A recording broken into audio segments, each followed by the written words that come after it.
안녕하세요. 알아가는 재미. 그 다음에 아는 재미. 그러면서 골라듣는 재미까지 있는 자신만만 조용계셔서 강사 김은숙입니다. 이렇게 짧은 문장인데, 그죠?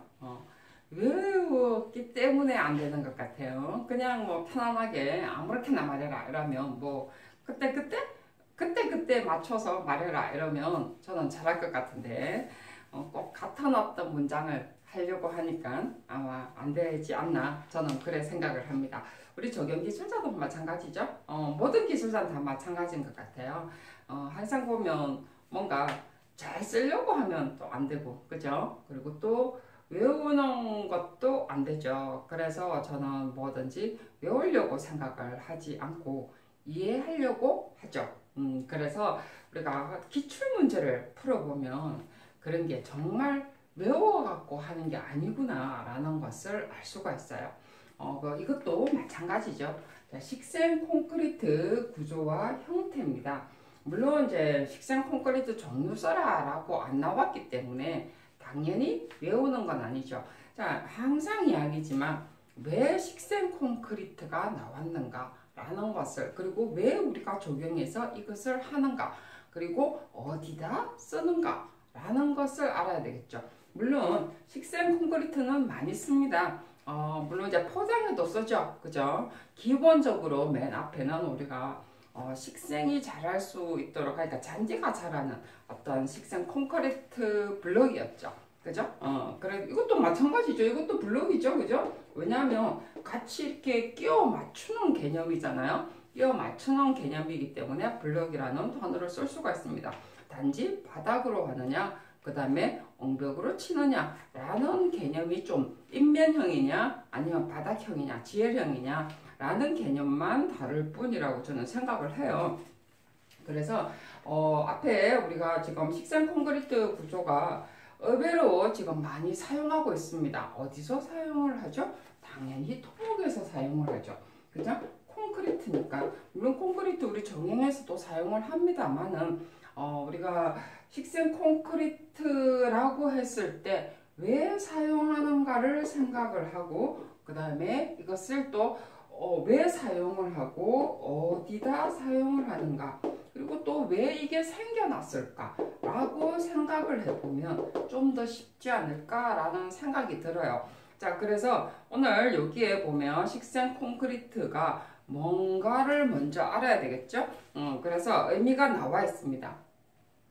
말 그대로 풀면 되죠. 그죠? 의미는 식생이 자랄 수 있도록, 그러니까 식생의 나무가 뭐 자라든 풀이 자라든 관목이 자라든 어떤 수목이 자라든, 그래서 식생이죠. 식생 조건을, 한마디로 식생 조건을 갖춘 콘크리트라고 생각을 하면 되겠죠. 그죠?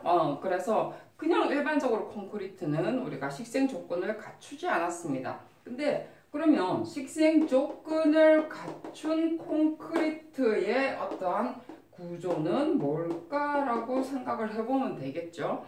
그래서 식생 조건을 갖추려면 일단 물이 배수가 돼야 되든지, 근데 콘크리트이기 때문에 배수되면 문제가 생기겠죠. 그러면 왜 어디다 사용을 하는가? 정말해서 용도죠.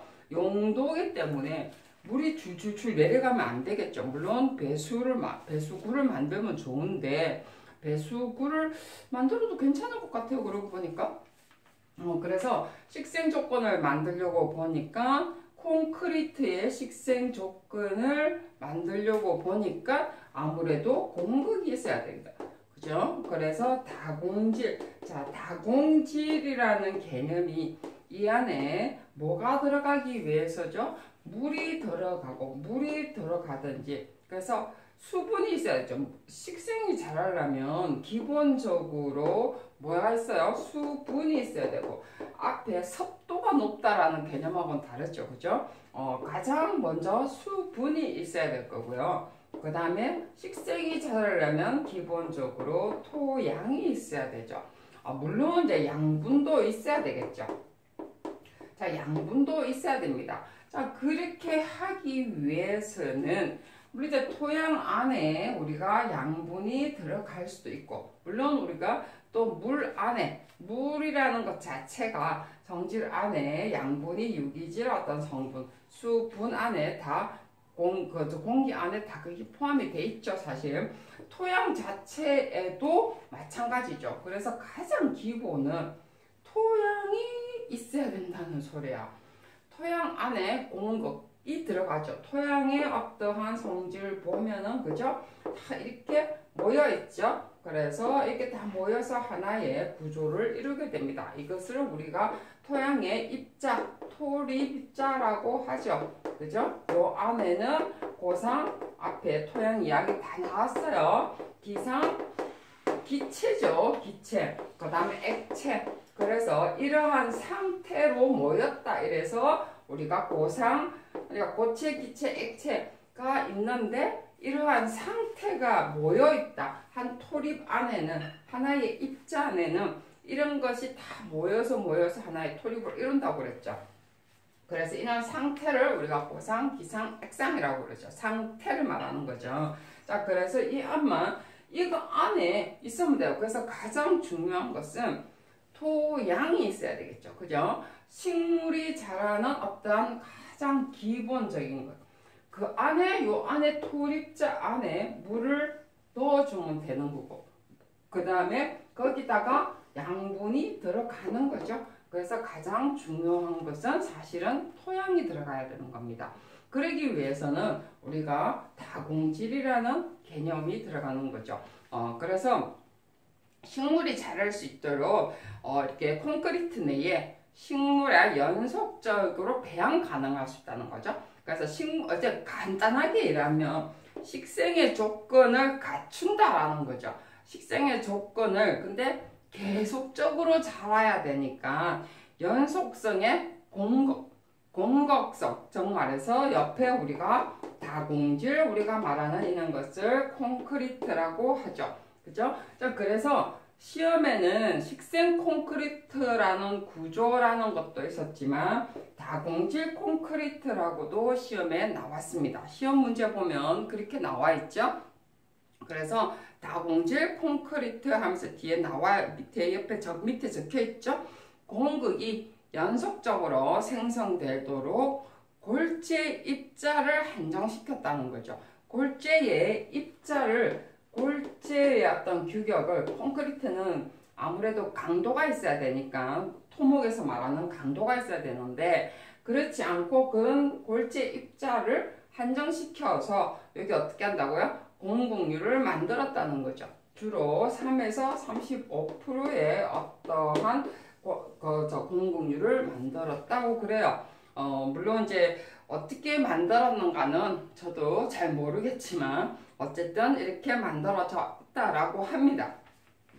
저는 안에 뭐 콘크리트, 다공질 콘크리트 만드는 어떤 과정은 모르겠는데 사실 뭐 어떻게 뭐 골재를 어떻게 섞어서 어떤 식으로 해서 다공질을 만드는가는 모르겠는데 금액은 꽤나 비싸요. 그죠? 근데 이것이 어디다 쓰이는가는 알죠? 어디다 쓰이나요? 주로 옹벽에 부착으로 하죠. 부착을 하면 우리가 가서 보면 우리나라는 산을 절개를 하죠. 절토를 해서 그 다음에 이렇게 산이 이래 있으면 그죠? 이것을 주로 이쪽에는 뭐 크게 근면이 없는데 보통 이런 쪽으로 그죠? 이쪽으로 많이 하죠. 그래서 이쪽에 해서 여기 옛날에는 콘크리트 뭐 어떤 옹벽을 쳤던 여기를 쳤던 상관은 없는데 도로가 이렇게 있으면 이쪽에 이제 보기가 싫으니까 이런 것을 과거에는 너무 이제 이렇게 절개를 그 경사가 높은 경우에는 이렇게 뭐 그 격자형 콘크리트 뭐 블록 걸렸다든지 뭐 이랬는데 지금은 이런 것을 이제 식재가 자랄 수 있도록 수목이 자랄 수 있도록 아니면 주로 이제 관목이 자랄 수 있도록 그래서 이렇게 격자형 같은 경우도 이렇게 해놨도 있어요. 이쪽 면을 지금 붙이는 거죠. 그죠? 아니면 이렇게 직선으로 하면서 이쪽을 조금 부분적으로 붙인 것도 있습니다. 근데 어쨌든 옹벽이 가장 많이 높고 우리는 산을 확 뜯는 경우가 많죠. 그죠? 그러다 보니까 이제 그런 부분을 우리가 하는데 자, 목적을 한번 볼까요? 목적이요. 굉장히 중요해요. 목적이요. CO2에 왜 이게 이제 왜 나왔는가라는 거죠. 그죠? 왜 나왔는가라는 것 때문에 목적이죠. CO2의 배출 저감입니다. 정말에서 주로 이제 우리가 옹벽의 높은 곳에 보통 도로 쪽으로 많이 있잖아요. 자, 그런 쪽에 우리가 수목을 해서 우리 산소를 공급하고 SO4라든지 CO2라든지 이런 것을 수목이 흡수를 해라 라는 개념이죠. 수목을 한다는 것 자체가. 그죠? 그래서 당연히 CO2 배출 저감, 그 다음에 매연의 어떠한 흡수, 그러니까 공기 정화죠, 한마디로. 도로의 어떠한 환경의 공기질을 높이기 위한 하나의 방법이다 라고 생각을 하면 더 간단할 것 같아요. 뭐 복잡하게 있는지 몰라. 그죠? 자, 그리고 우리가 나무 심는 목적은 똑같습니다. 지금 우리가 산소를 내게 되는 거죠. 호흡을 하면서. 그죠? 자, 산소라는 개념 자체가 온도를 저하시키는, 다운을 시키죠. 그죠? 다운을 시키는 방법이고요. 그 다음에 유수 속도 조절이라고도 적혀 있는데, 물론 이제, 실제로 이제 아무래도 토양에 물이 들어가니까, 빗물이 들어가니까 흡수라는 개념이지만, 저는 유수 속도 조절하고는 조금 다른 것 같아요. 저는 이거는 굳이 안 하고 싶고, 어쨌든, 그 미간의 정진이라든지, 도시 온도 조감도 맞기는 맞는데 저는 지금 해당 곳으로 봐서는 우선 배출 저감도 아닌 것 같고 도시 온도 저감도 아닌 것 같고 그 다음에 뭐 생물 다양성 보호도 아닌 것 같고 뭐 생물 다양성 보호는 조금의 어떤 효과는 있겠죠. 단지 이제 조금 본다면 도시 미관의 어떠한 조성 방법의 한 부분이지 않겠나라는 개념이 더 커요, 사실은. 저는 다니면서 그런 걸 많이 봤거든요. 여러분도 많이 봐요, 실제로. 많이 보고 지금도 꼭 도로만이 아니고 건축물 뒤쪽으로 가면 우리가 옹벽을 많이 하게 되잖아요. 그 구조물을 많이 세우는데 그곳에 이렇게 그 식생 콘크리트로 많이 하는 설계가 지금 많이 나옵니다.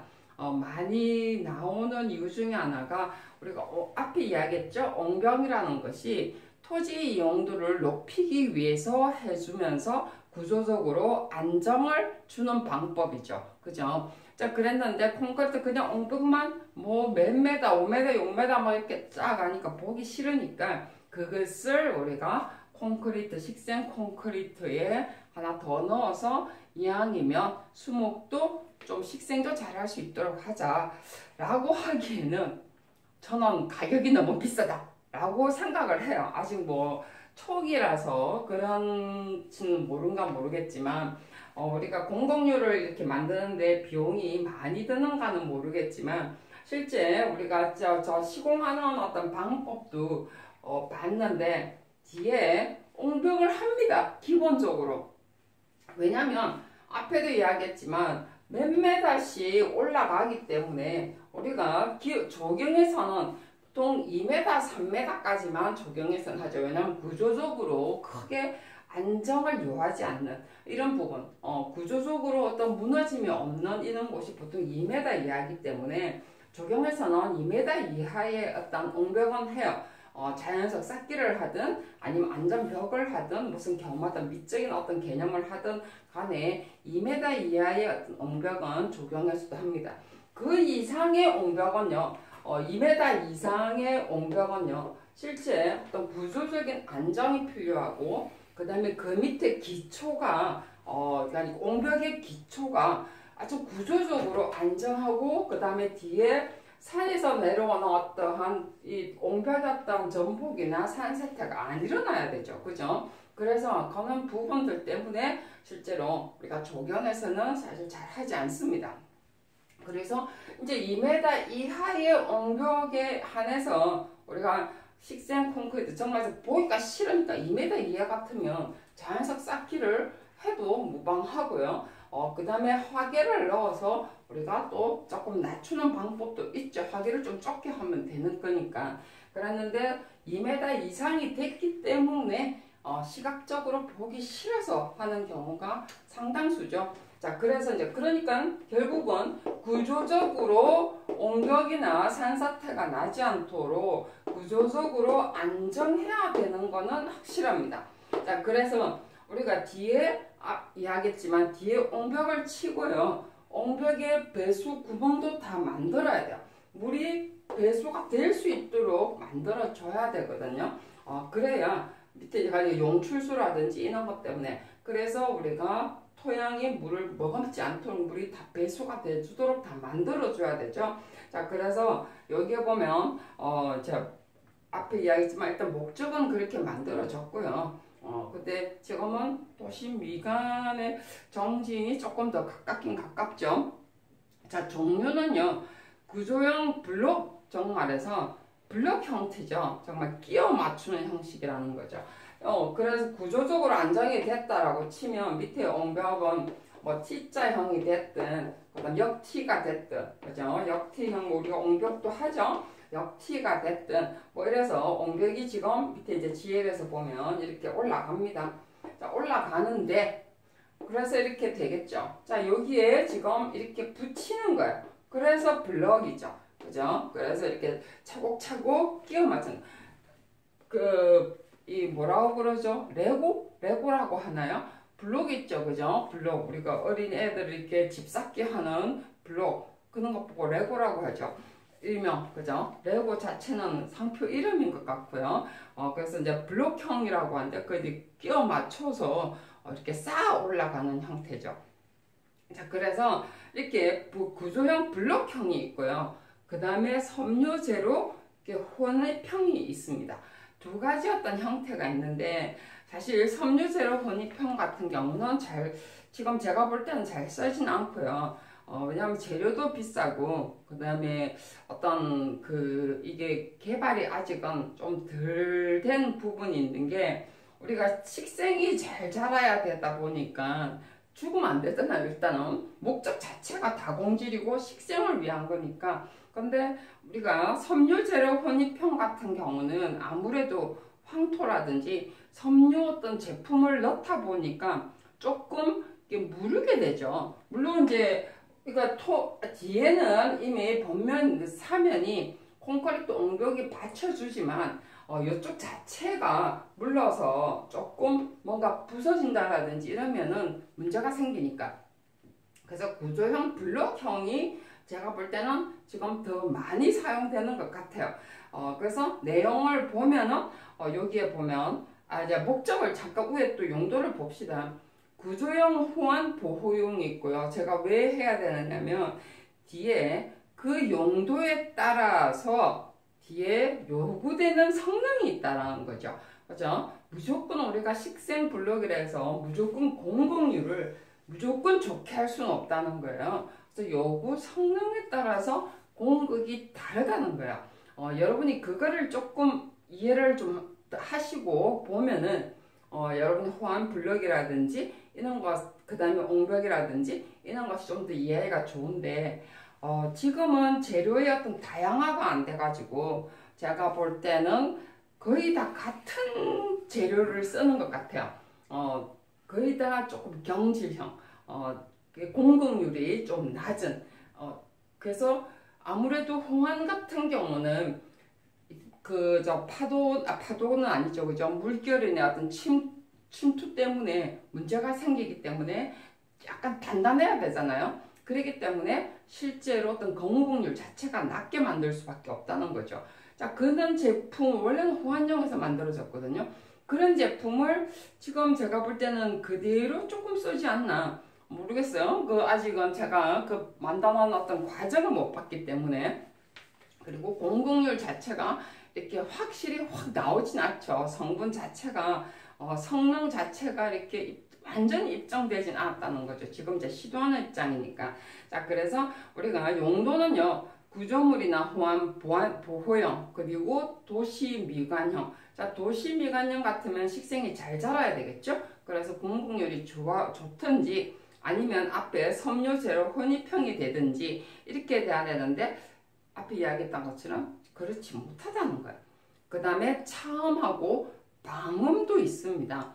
자, 차음과 방음용 같은 경우는요, 당연히 식생이 잘 자라야 되겠죠. 왜요? 콘크리트는요, 그냥 생짜 콘크리트 같은 경우는 이 소리가 흡음이 안 돼요. 그렇기 때문에 반사밖에 안 되죠. 거의 반사가 돼요. 물론 공극이 많으면 사실 흡음을 많이 합니다. 그래서 우리가 차음과 방음, 수생태계 보호, 수질 정화용 용도에 따라서 사실은 공급률이 사실 달라집니다. 근데 지금은 제가 아까도 이야기했지만 완전히 어떤 제품의 이것에 따라서 용도에 따라서 요구가 달라져야 되는데 앞에 요구 물성이 달라져야 되는데 지금은 그렇지는 않은 걸로 제가 알고 있다라고 그랬죠. 그죠? 점점 좋아지겠죠. 근데 어쨌든 옹벽에는 분명히 식생 콘크리트가 지금 많이 쓰이고 있는 추세고요. 설계에도 지금 많이 들어와 있는 추세예요. 그런 게 지금 아까 도시 미관이라든지 그 다음에 CO2 배출의 어떤 저감이라든지 공기 정화용으로 사실은 그런 것을 도입한 거는 저는 잘했다고 생각은 해요. 근데 뭐 잘 자라는 곳은 있고 그 다음에 죽는 곳이 꽤나 있어요, 아직은.